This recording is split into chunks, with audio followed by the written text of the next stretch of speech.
Bitcoin soars up here, another 3.9%, but all coins seem to be stuck in the mud. In fact, some are dumping as Bitcoin pumps. Are markets getting carried away? Are you feeling mixed emotions? We're going to break down what to expect from this market and a lot more. Smash up the likes, don't forget to subscribe. So many members enjoying their trades in our VIP community. IJazCrypto.com/TG is where you're going to see our VIP community. Make sure you jump into there, guys. Bitcoin here up 4%. Really powerful market here. Risk is certainly rotating on, but we need to understand, is this over Ignite right now? Are we going to get a pullback? If so, what are those key levels and what do we do in terms of a game plan? We're also seeing that all coins here are moving as Bitcoin dominance takes another leg up towards 54%.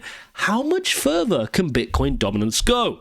So much to get into, guys. Smash all the likes. Do not forget to subscribe. Now, look, guys, we're going to start off with this old age graphic. If you've been around crypto for at least one cycle, you've seen this plenty of times. But remember, there are new people born into crypto every single day. And if you're an OG in crypto, if you guys have learned through the pains of the bear market, let's embrace the new people that come into crypto and show them how to do it properly. Show them how not to chase green candles, how not to go for leverage trades and get yourself wrecked, but to be patient and methodical with your approach. Because even if you enter crypto now, you could do really well going into this halving in April 2024 with Bitcoin Spot ETF. It's a great time to enter crypto as long as you don't chase those naughty green candles. And again, what do we mean by green candles? Let me share this graphic which I just tweeted out with you guys. Make sure you follow me on Twitter at RealIjaz01. You can see here, green candle disease is real. When Bitcoin sat at low prices, nobody cares, nobody talks about it. When the price goes up, everybody is talking about Bitcoin right now. You cannot go left without being asked about Bitcoin. You cannot go right. Your Uber driver's asking you, your barber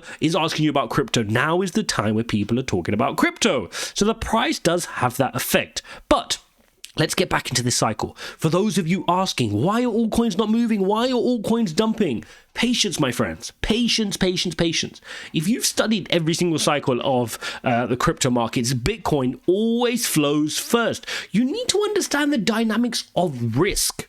Okay, what is it we've just been through? If you're not watching my video from yesterday, please do get caught up on that. Really important to understand the global shift we are getting right now, and that's going to be the basis of what's going on, right? So when you understand that risk was off all of this time, nobody wanted to take risks. They wanted to be in government bonds. They wanted to be in low risk things like keeping cash in their pocket, right? Because they didn't want to take a risk. But now risk is starting to rotate on, right? The NASDAQ has had 5 weeks to the upside. Tesla, various other stocks, growth stocks have started to see people buying into them again. And guess what's on that risk spectrum after those kind of stocks? Bitcoin. Bitcoin and crypto is a riskier asset class than the NASDAQ, right? So when people are searching for more yield, when they want to take more risks but make more profit at the same time, guess where they go when they're bored of the stocks? They come into Bitcoin. They come into Bitcoin, which has delivered outsized gains now for many cycles. And so once they're done with Bitcoin and people want even more risk, when the bull market starts to ensue, guess where that money flows into? Yep, it flows into Ethereum. But not just Ethereum, it then flows into the large caps, right? Things like Solana, things like BNB, things like XRP and Cardano and all the other ones in the top 10 of coin market cap.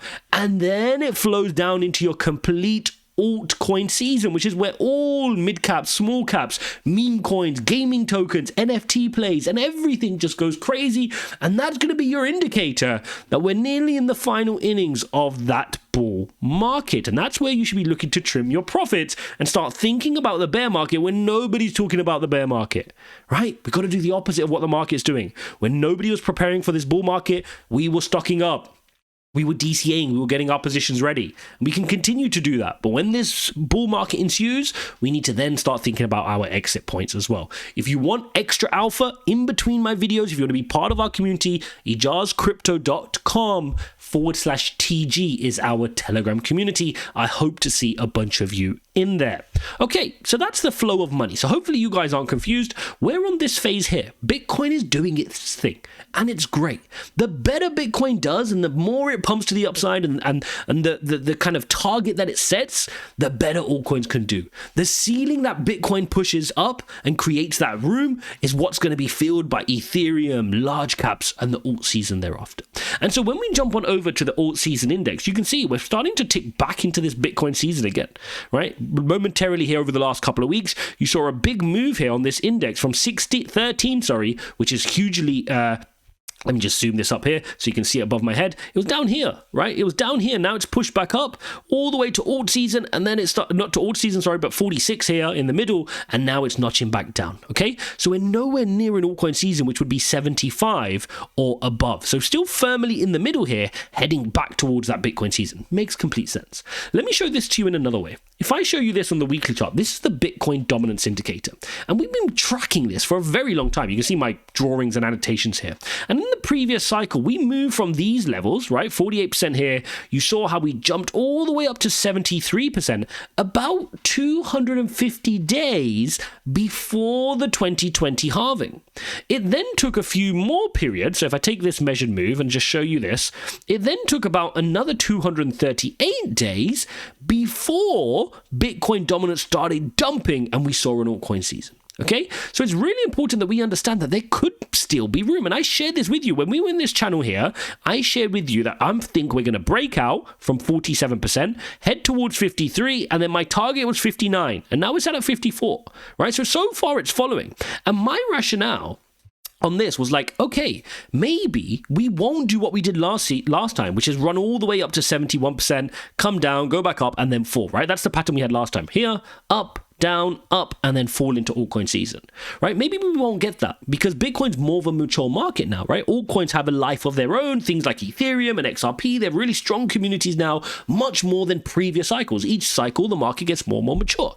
But I still felt that there still was another leg up. I didn't think it was enough in these levels at 48 or even 50. I felt like 59% and in this range could be somewhere where Bitcoin would decide to run. And I'm all for that. If it can run up into these levels, even I wouldn't rule out, 64, 66% up in this range, that would be a powerful Bitcoin season from which we can go, okay, that's nice. Bitcoin has had a really strong move. Altcoins haven't really kept up, but then we're going to get that flow of money, like I just shared with you, into Ethereum, into the altcoin season, and that's going to be fun. So this is something I'm watching out for as we get closer to this April 2024 halving. But it's not just the April 2024 halving that the markets are excited about. In fact, I'd argue it's not even that. And guess what? It's not even the January spot ETF. It's not even the fact that people are expecting the ETF. Why is this market excited right now? Is because they believe that this tightening cycle, which I shared with you yesterday, where every major central bank went on a crazy spree of raising interest rates, is finally coming to a crescendo. It's finally coming to an end where we can already start to taste that interest rate cut next year. And many markets are expecting that globally, particularly the US market. So investors are starting to feel and price in that next year is going to be a nicer year. We may see the first cuts. And guess what? They're not going to wait until next year to buy. They want to front run that. Markets price it in early. So they're going to want to get in now, go long now in anticipation of these central bank pivots going into 2024. Now, interestingly, which is the topic I do want to pick up with you guys as well, is this. If you look at the US market today, you've seen the NASDAQ fall down here 1.6%. You've seen the S&P fall 1% as well. This is after 5 straight weeks of gains. And if we click into this, you'll see many stocks here have been crazy to the upside, right? You're seeing a lot of, you can see here, the blue chip Dow, so the Dow shed 150 points. All as stocks stagnated, Bitcoin and gold rallied to start the week. Bitcoin passed the 41,000 mark to notch 19-month high, while gold reaches highest nominal intraday level. Marathon, which by the way is a mining company, Riot is a mining company, Coinbase is a crypto company, MicroStrategy is a crypto company, all gain more than 5%. They're going absolutely insane, right? But the US market's being quite tentative. They're a little bit worried, right? They're a little bit worried that, like it says here, they're getting ahead of itself following 5 straight weeks of gains. Because remember, this is excitement around central banks pausing. Look at this. Investors are basically just digesting some of the recent gains, said Sam. Gee, we're still optimistic for the rest of the year. Maybe we went too far, too fast. Let's take advantage of some of these profits and lock them in and see what other opportunities might arise. We are not getting bearish. Okay, so this is what we're starting to see. So in our language here on Bitcoin, we need to start asking ourselves, could we be getting a momentary call off? And really the question you should always be preparing for is, if we do get a call off, how bad could it get before I should be worried? Right? I mean, if Bitcoin here over 8 weeks to the upside, yeah, I mean, I'm not chasing the green candles, you know that, but I want to wait for that pullback. And if we do get a pullback, where am I looking at it? Well, on the weekly chart, I'm looking here, 32.8K. Now that sounds crazy compared to where we're at now, right? 41,000. We could fall to 32K, which, by the way, let me just show you this. Would be a fall here on Bitcoin all the way down here of 20%, a 20% fall here, which would be panic stations for many, right? Would just be a touch of the EMA ribbon. So if you were lucky enough to buy nice and early, you're comfortable here. A nice pullback into EMA ribbon, retest of that 32 level. I'm nibbling all day there. In fact, I'd go quite heavy in terms of how much cash I have on the sidelines. I'd be throwing that in here at that EMA ribbon.